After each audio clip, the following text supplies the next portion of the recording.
Good afternoon, everyone. Welcome. First, a few notes on travel. I had a very productive trip to Southeast Asia a week or so ago, and then I'll be heading out again on Friday of this week, this time to France, to Turkey, to Georgia, Israel, Qatar, the UAE, and to Saudi Arabia. The conversations will differ, obviously, in each country, many different things to cover, but I'm sure many of them will focus on this administration's historic efforts to forge peace and cooperation throughout the Middle East. That leads me to my big theme today.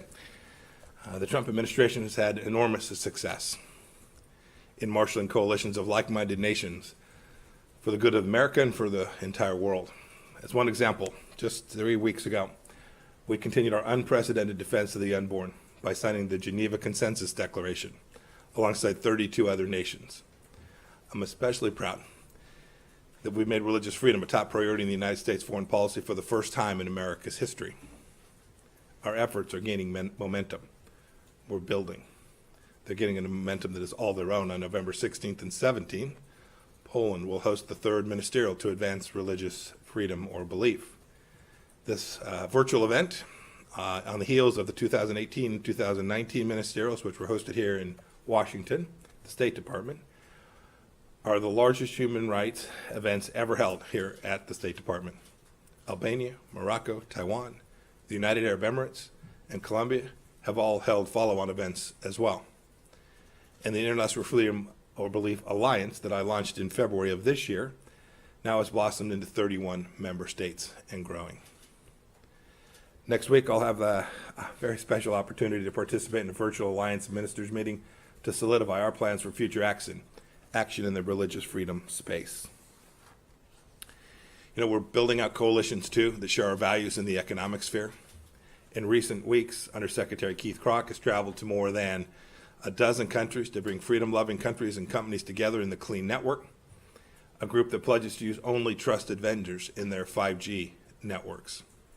I'm happy to announce we have almost 50 clean countries today, representing nearly nearly two-thirds of the world's GDP. 170 telephone companies, telcos, have agreed to be clean, and many of the world's leading companies are on board. It includes 27 of 30 NATO allies, 31 of 37 OECD members, 26 of 27 EU members, and 11 of 12 of the 3Cs nations. Undersecretary Keith Kroc is now down in South America. He's discussing the Clean Network with the government officials and private sector leaders in Brazil. And in fact, I got the news within the last hour that the government of Brazil supports the Clean Network principles, and I'm confident we'll sign an MOU in the very near future. I want to thank Brazil and its leadership for doing that. We're also standing alongside our Brazilian partners to protect the environment with the U.S.-Brazil Environmental Framework Dialogue that was held earlier today. The United States and Brazil are about real results when it comes to protecting the environment and growing our economies, not empty rhetoric. Undersecretary Kroc has also led the first ever Japan, U.S., Brazil trilateral exchange, which will advance democracy's ability to prosper together as sovereign and independent states. Talk about Asia for just a minute. I'm pleased to announce that on the 20th of this month, Undersecretary Kroc will lead our Economic Prosperity Partnership Dialogue with Taiwan, under the auspices of the American Institute of Taiwan and the Taipei Economic and Cultural Representative Office here in the United States. The dialogue signifies that our economic relationship with Taiwan, a vibrant democracy and a reliable partner, is strong and growing. It will help increase cooperation on everything from safe and secure supply chains to the clean and 5G security, to health security, and to more. Turning to another State Department bureau, building out coalitions of the like-minded. Last week, the Bureau of Energy Resources, under the leadership of Assistant Secretary Fannin, convened a virtual meeting of the Energy Research Governance Initiative. 20 countries attended, working for secure, resilient, diverse, and well-governed critical energy, mineral, and supply chains. And we're proud to participate in the 35th Annual Joint Economic Development Group meeting with Israel later this week. The Trump administration has exerted American leadership in unprecedented ways in multilateral institutions, too. Just as we helped protect the intellectual property rights by ensuring that the World Intellectual Property Organization is run by an individual who respects property rights, last week the United States helped ensure that the United Nations stewards its finances responsibly. I'm happy to report that an American with 40 years of administrative and budget experience will be placed into the UN system, having won a seat on the Advisory Committee on Administrative and Budgetary Questions. Doesn't sound like much, but it's a big deal. This advisory body shapes the UN's regular budget and its peacekeeping budget. It's nearly $10 billion a year, with more than $2 billion coming from the United States alone. Our diplomats made the case to our allies and partners on why having an American voice on this committee for the first time in an awfully long time is crucial to ensuring the money is spent responsibly. I want to congratulate Donna and Marie. American leadership also continues on the counterterrorism front.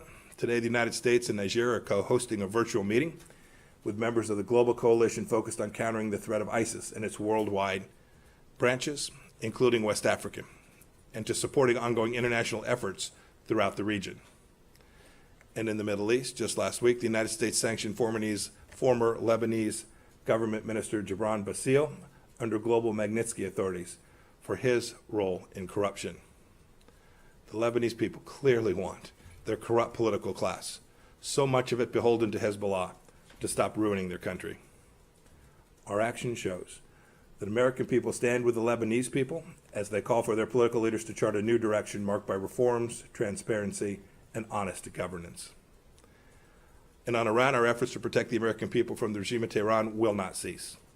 Today, the Treasury Department sanctioned an international network of companies and individuals that procured electronic components for a sanctioned Iranian military firm. I think it's clear by now that those who do business with Iran's military and proliferation-sensitive industries are risking the exact same punishment. In Europe, the United States welcomes the EU's adoption of guidelines for third state participation in permanent structured cooperation projects. Opening the door to U.S. participation in EU defense initiatives will strengthen NATO-EU cooperation, as well, and very importantly, interoperability. We look forward to completing an administrative arrangement with the European Defense Agency to ensure broad U.S. participation inside of PESCO. Closer to home, our prayers are with the people of the region as they recover and rebuild from Hurricane Ida's horrible devastation. The United States government is proud to have provided assistance already to our friends in Central America. We're proud to support Chile, Colombia, Ecuador, Peru, as these governments work together to address illegal, unregulated, and unreported fishing. We're very concerned that the Chinese IUU activity, this unregulated fishing, took place off the coast of Ecuador, as it has elsewhere in the world.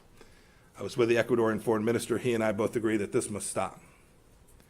On Bolivia, President Trump was pleased to send a delegation headed by Treasury Undersecretary Brett McIntosh for the inauguration of President Luis Arce on November 8th. I also spoke to the president-elect last week to congratulate him on his historic victory. We also congratulate the people of St. Vincent and the Grenadines on their successful election last week, and we continue to seek similar free and fair elections in Venezuela and in Nicaragua. There's also plenty of news before I close on the human rights front. Yesterday, the State Department sanctioned 4 senior Chinese Communist Party officials and Hong Kong police who have undermined Hong Kong's promised autonomy and crushed the freedoms of its people. We will continue to challenge actions by the CCP and its Hong Kong proxies, who stifle democracy and basic freedoms. On Monday, in Syria, we unleashed the 5th tranche of the Caesar Act designations on Bashar Assad and his regime, and the United States commends the EU for taking similar actions to sanction individuals responsible for prolonging the horrific conflict inside of Syria. We will continue to coordinate with our EU and like-minded partners to promote accountability for the regime there and the atrocities it has committed against the Syrian people. In Geneva yesterday, the United States presented our national report on the U.S. commitment to domestic human rights at the UN Universal Periodic Review. I'm very proud of the work we did. Our remarkable, vibrant democracy provides for the greatest freedoms and protection of human rights anywhere in the world. The brutal regimes shouting the loudest about our record have the most to hide about their abysmal treatment of their own people. And with that, I'm happy to take questions. Rich? Mr. Secretary. Hi. Is the State Department currently preparing to engage with the Biden transition team? And if not, at what point does a delay hamper a smooth transition or pose a risk to national security? There will be a smooth transition to a second Trump administration. Right? We're ready. The world is watching what's taking place here. We're going to count all the votes. When the process is complete, there'll be electors selected. There's a process. The Constitution lays it out pretty clearly. The world should have every confidence that the transition necessary to make sure that the State Department is functional today, successful today, and successful with the president who's in office on January 20th, a minute afternoon, will also be successful. I went through a transition on the front, and I've been on the other side of this. I'm very confident that we will do all the things that are necessary to make sure that the government, the United States government, will continue to perform its national security function as we go forward. So you believe there's widespread voter fraud, that the reports that we're getting from Pennsylvania, from Michigan, showing vote totals in massive leads or significant leads with 99% reporting are going to be overturned, and that the United States failed to conduct a fraudulent free election? Rich, I'm the Secretary of State. I'm getting calls from all across the world. These people are watching our election.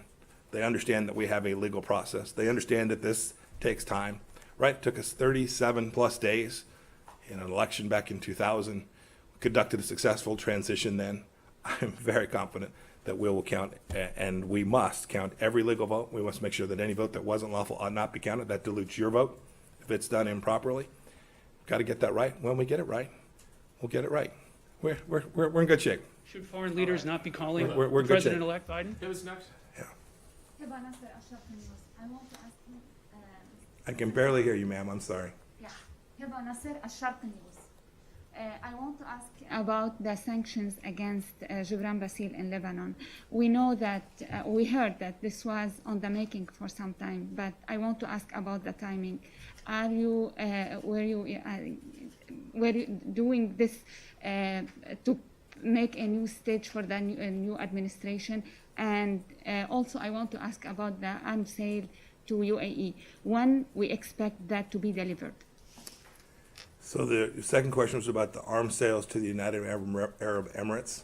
So we'll have significant announcements with respect to that here very, very soon. We continue to review arms sales all across the world, including to our important friend and partner in the United Arab Emirates. We're confident we will be able to provide them weapon systems that will ensure their security and do the work that we all need to do collectively to counter the threat from the Islamic Republic of Iran.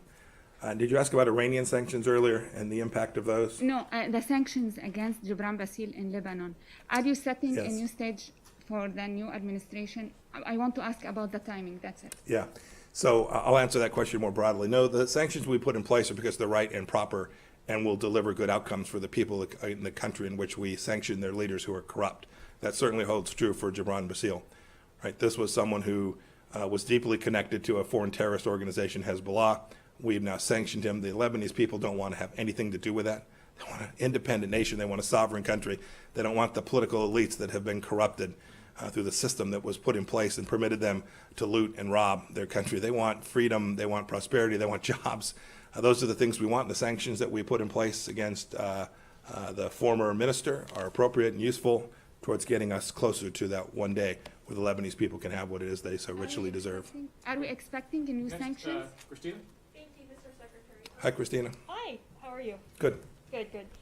Is there any evidence that the CCP has interfered in the recent election or is trying to sow chaos in the aftermath of the legal challenges? Was the question about Russia? I'm sorry, CCP or any Any foreign interference. Yeah. So I'm gonna leave that question to the Department of Homeland Security and to the Justice Department, the folks who deal with that. But as I think we all said prior to the election, we did an enormous amount of work to reduce the risk that they would have the capacity to have a significant capability to interfere in the elections themselves. And I'll leave the details of what they have determined so far about that for them to announce. Go ahead, I'll take one more. Hello. Hi. Hello, Secretary. You said when the process is completed. So when are you? Yeah, this is the third question. Just ma'am, if you would. I came out here today and talked about important foreign policy issues. This is now the third question. This is the most important thing that's happening in this country right now. I'm wondering Yes, what kind ma'am. of Go ahead and guidance- ask your question. I'll give my answer. What kind of guidance are you giving to American diplomats on how to characterize the results of the presidential election? And also, this department frequently sends out statements encouraging free and fair elections abroad. Yes. And for the losers of those elections to accept the results, doesn't President Trump's refusal to concede discredit those efforts? That's ridiculous. And you know it's ridiculous. And you asked it because it's ridiculous. Look, you asked the question, yes, ma'am, you asked the question, if you will, permit me to answer it. You asked a question that is ridiculous.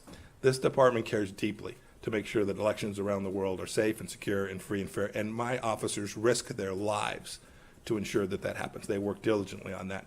We often encounter situations where it's not clear about a particular election. We work to uncover facts, we work to do discovery, to learn whether in fact the outcome, the decision that was made reflected the will of the people. That's our responsibility. It's what we try to do along with partners all across the world, along with OSCE inspectors, to make sure that those elections were free and fair. We want every one of those votes to be counted in the same way that we have every expectation that every vote here in the United States will be counted too. It is totally appropriate. The United States has an election system that is laid out deeply in our Constitution, and we're going to make sure that we get that right. And we have, all of you have, and should be committed to making sure that that happens. I think every one of you wants that same outcome. You want every vote to be counted. You want to run the process. We want the law to be imposed in a way that reflects the reality of what took place. And that's what I think we're engaged in here in the United States, and is what we work on every place all across the world. Thank you all. How are you advising diplomats overseas to refer to President-elect Joe Biden? Have you given State Department any guidance?